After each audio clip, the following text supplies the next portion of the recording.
महाराष्ट्र के सीएम एकनाथ शिंदे और deputy CM Devendra Fadnavis को शपथ लिए हुए 37 दिन गुजर चुके हैं, लेकिन अभी तक मंत्रिमंडल विस्तार का कोई अता पता नहीं है। जब तक मंत्रिमंडल विस्तार नहीं हो जाता तब तक जनता से जुड़े काम न रुकें, इसलिए सीएम एकनाथ शिंदे ने सभी विभागों के मंत्रियों के अधिकार और दायित्व संबंधित विभागों के सेक्रेटरीज को सौंप दिए हैं। अब सभी विभागों के संबंधित सचिव मंत्रियों की तरह उस विभाग से जुड़े फैसले लेने के लिए स्वतंत्र होंगे। आप भी जानना चाह रहे होंगे कि बिना मंत्रियों के कैसे महाराष्ट्र की सरकार चल रही है। सिर्फ दो ही मंत्री हैं, मुख्यमंत्री और उप मुख्यमंत्री। दो मंत्रियों के भरोसे कैसे पूरी सरकार चल रही होगी, इस रिपोर्ट में हम आपको बताएंगे कि किस तरह से अधिकारी अब महाराष्ट्र की सरकार को चला रहे हैं। सुप्रीम कोर्ट में शिंदे गुट के विधायकों को अयोग्य ठहराने से संबंधित मामले की सुनवाई और शिंदे बीजेपी के बीच विभागों के बंटवारे को लेकर सहमति नहीं बन पाने की वजह से राज्य में अब तक मंत्रिमंडल विस्तार नहीं हो पाया है। यही वजह है कि मंत्रालयों के सचिवों को ये अधिकार देने की पहल सीएम शिंदे ने की है। मंत्रियों के अधिकार सचिवों पर बहाल किए जाने से रुके हुए काम तेज गति से पूरे होंगे। इससे विपक्ष के बीजेपी और शिंदे गुट पर लगातार हो रहे हमले और कटाक्ष भी कम होंगे। अपील, पुनरावलोकन, पुनर्निरीक्षण, अंतरिम आदेश पारित करने जैसे कई काम और अधिकार मंत्रियों के सचिवों को ट्रांसफर कर दिए गए हैं। मुख्यमंत्री का यह आदेश राज्य के मुख्य सचिव मनु कुमार श्रीवास्तव के माध्यम से लागू कर दिया गया है।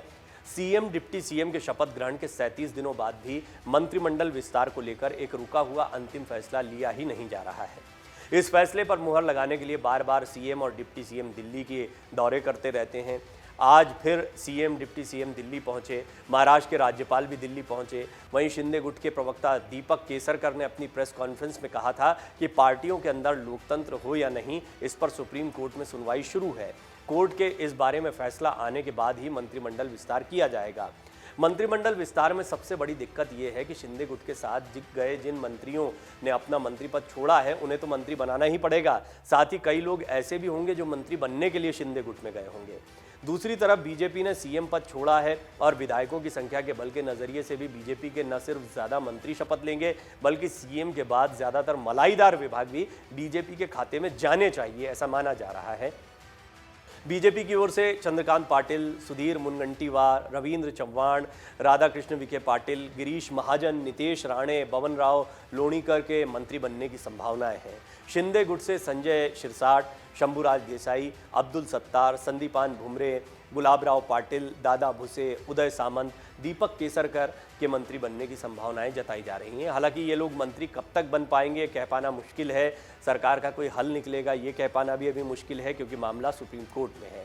फिलहाल महाराष्ट्र की सरकार बिना कैबिनेट मंत्रियों के ही चल रही है और सीएम एकनाथ शिंदे ने फैसला किया है कि वो सचिवों को मंत्रियों और राज्य मंत्रियों के मंत्रियों की जो पावर होती है वो सारी दे दी जाएगी।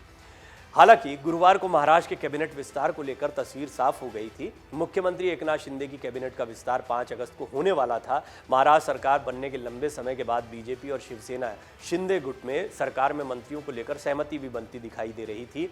बीजेपी के कोटे से 8 विधायक मंत्री पद की शपथ लेंगे तो वहीं शिंदे खेमे से 7 विधायक मंत्री पद की शपथ लेंगे, ये बात भी सामने आ रही थी।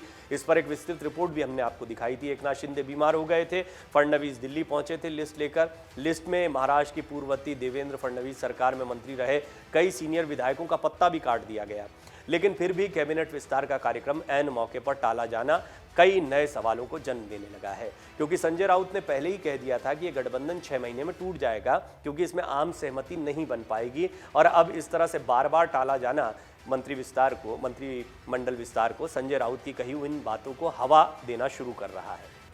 हालांकि यहां पर सवाल उठना लाजमी है कि क्या शिंदे को सुप्रीम कोर्ट के फैसले को लेकर कोई डर है या फिर कोई और बात है जिससे महाराष्ट्र में कैबिनेट के विस्तार को लेकर इतना टालमटोल किया जा रहा है। इसको समझने के लिए 2-3 बिंदुओं को समझना बहुत महत्वपूर्ण है। पहली बात, जैसे ही मंत्रिमंडल विस्तार होगा वैसे ही बीजेपी खेमे में और खास तौर पर शिंदे गुट में, जो कि शिवसेना का बागी गुट है, इसमें विरोध के सुर उठने लग जाएंगे। जैसे ही असंतोष गहराएगा वैसे ही कई लोग टूटकर उद्धव ठाकरे गुट में जा सकते हैं, खास तौर पर शिंदे गुट के जो बागी विधायक हैं। एक बार फिर वही स्थिति बन जाएगी जो सरकार बनने के पहले थी। बीजेपी भी नहीं चाहती है, शिंदे भी नहीं चाहते हैं कि ये स्थिति फिर से बने, क्योंकि सरकार खतरे में आ जाएगी।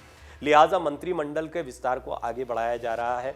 बीजेपी पर दबाव ज़्यादा दिखाई पड़ता है। बीजेपी सरकार को सपोर्ट कर रही है, उप मुख्यमंत्री पद लेकर बैठे हुए हैं। एक देवेंद्र फडणवीस, एकनाथ शिंदे मुख्यमंत्री बनाए गए हैं। इसके बावजूद बीजेपी पर दबाव इस बात का है कि उनकी पार्टी के कार्यकर्ताओं को जवाब देना है, कई सीनियर नेताओं को जवाब देना है। चंद्रकांत पाटिल जैसे लोग कहते हैं कि भारी मन से एकनाथ शिंदे को मुख्यमंत्री बनाने का फैसला लिया गया। ये सारी चीज़ें इस ओर इशारा कर रही हैं कि बीजेपी में भी अंदर खाने सब कुछ ठीक नहीं चल रहा है। विरोध के सुर यहाँ पे भी खड़े होंगे, लेकिन बीजेपी हो सकता है इंटरनल डैमेज को कंट्रोल कर ले। 2.5 साल से विपक्ष में बैठे हुए थे, कम से कम सत्ता पक्ष में तो है, ऐसे करके समझाया जा सकता है। दिक्कत है एकनाथ शिंदे गुट के साथ में। गुट छोटा है, इसमें से थोड़े लोग भी टूट कर जाते हैं तो पार्टी का अस्तित्व भी खतरे में आ जाएगा, एकनाथ शिंदे की सरकार भी खतरे में आ जाएगी, और ये खतरा बहुत ज़्यादा बड़ा है। मंत्रिमंडल विस्तार से कितने बड़े खतरे हो सकते हैं ये आप समझ रहे हैं। अब सरकार तो चलानी है, राज्य चलना है, और वो बिना मंत्रियों के फैसलों के नहीं चलता है। मंत्री नहीं थे, अभी तक 2 ही मंत्री हैं, सारे के सारे मंत्रालयों का कार्यभार वो देख लेंगे, ऐसा भी संभव नहीं है। ऐसे में एकनाथ शिंदे ने ये पहल की कि उन्होंने सचिवों को ही मंत्रियों के सारे अधिकार दे दिए हैं, यानी सचिव एक तरीके से टेक्निकली मंत्री के तौर पर काम कर रहे हैं महाराष्ट्र में। ये कहना गलत नहीं होगा।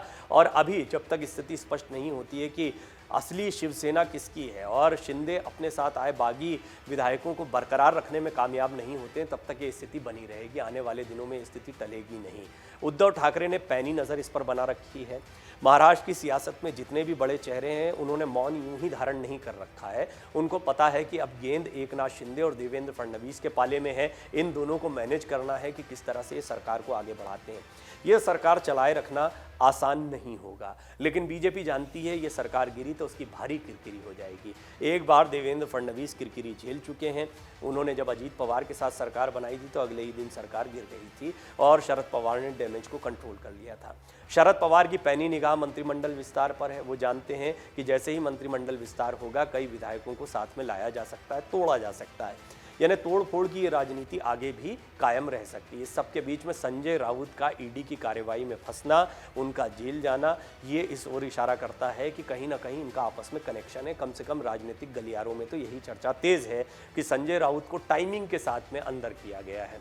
संजय राउत वो व्यक्ति हैं जो इस सरकार के खिलाफ लगातार बोल रहे थे। उन्होंने पहले ही दावा किया था कि ये गठबंधन 6 महीने से ज़्यादा नहीं चल पाएगा।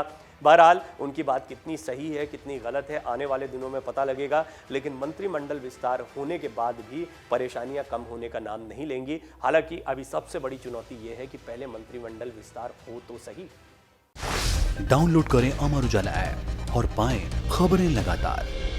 अगर आप ये वीडियो YouTube पर देख रहे हैं तो हमारे चैनल को सब्सक्राइब करें और बेल आइकन को दबाना ना भूलें। अगर आप Facebook पर ये वीडियो देख रहे हैं तो हमारे पेज को लाइक करें।